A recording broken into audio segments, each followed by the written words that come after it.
All right, today we are going to break down a psychological concept that is quietly, and I mean quietly, running our lives: cognitive dissonance. We're going to explore how that clash between what we believe and what we actually do forces our brains to perform some absolutely incredible mental gymnastics. Okay, let's dive right in. Now, you might be sitting there thinking that some complex psychological theory doesn't really apply to you. But trust me, it's happening every single day. It's there when you buy that super expensive phone and then find yourself passionately defending the purchase. Or, that really tedious project at work you somehow convince yourself is actually fascinating. This isn't just a theory in a textbook, it's like the hidden script behind our daily decisions. We all like to see ourselves as rational, consistent people. We have our values, and our actions just naturally flow from those values. Simple, right? But what if that's completely backward? What if, after we act, we subtly rewrite our own rule book? We change our beliefs just to make ourselves feel better about what we've already done. This is the seriously provocative idea at the very heart of what we're talking about today. Okay, get a load of this number: 50%. In these classic studies on the topic, when people were given almost no good reason for doing a really boring task, they later rated their enjoyment of it over 50% higher. Think about that. Their brains had to resolve the conflict, so they didn't just lie to the researchers, they genuinely, truly changed their own feelings about it. This one statistic completely challenges the idea that our opinions are these fixed, solid things.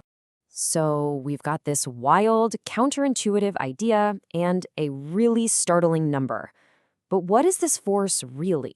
What are we actually talking about here?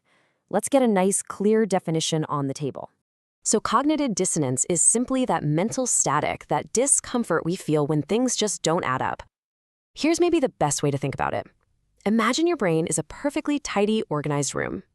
Now, a contradictory action, doing something that goes against your beliefs, is like walking into that room with muddy boots. Ugh, your brain hates that mess, and it will do almost anything to clean it up, even if that means convincing itself that, you know what, muddy footprints are the hot new interior design trend.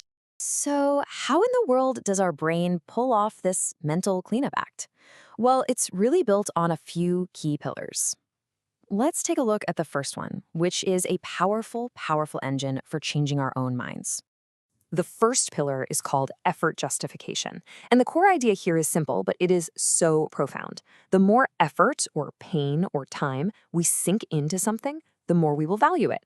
And why is that? Because the alternative, admitting to ourselves that all our suffering was for nothing, creates this massive, painful dissonance. And our brain just can't handle that thought. And you see this everywhere. It's why we value a degree we really struggled for, or why groups with these grueling initiation rituals inspire such intense loyalty. The members think, wow, it must be worth it if I went through all of that to get in. It's also that famous IKEA effect, right? We just love the wobbly bookcase we spent all Saturday assembling ourselves. Our effort becomes the proof of its value, and it protects us from the awful thought that we just wasted an entire week. But wait, it's not just about effort. The second pillar is all about the excuses we have, or maybe more importantly, the ones we don't have. And this is where the theory gets really, really interesting. This comparison is absolutely key. So look on the left. If you do something that goes against your beliefs for, say, a tiny reward, you have very low external justification. There's no good outside reason. So your brain scrambles to explain it to itself. Well, I didn't do it for the dollars, so I must have actually wanted to do it. And boom, you change your belief. But now look at the right. With a big reward, you have a high external justification. You can just tell yourself, yeah, I did it for the money, and your original belief stays perfectly intact. It's fascinating. The less we feel forced, the more we convince ourselves we chose our actions freely. And this quote it absolutely nails it. It's not some external debate that really changes our minds. It's our own deep internal need for consistency. The moment our own actions create a contradiction, we become our own most powerful persuaders. So we justify our effort, and we invent our own reasons when we don't have good excuses. So what? What does this all mean when we put it together? Let's connect the dots. This table right here sums it all up so well. Effort justification. That's not just some weird mental quirk. It's the engine behind brand loyalty and why we stick with tough jobs. We feel like we've invested way too much to quit. And insufficient justification? Well, that shows how one tiny, seemingly insignificant action can spiral into a major change in belief, because our mind rushes in to justify that very first small step.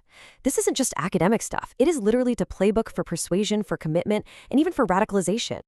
So, we've seen how our minds work overtime to protect our sense of self by rewriting our own feelings. Let's conclude this not with a neat little summary, but with the one big question that this whole idea leads to. And this is the crucial takeaway.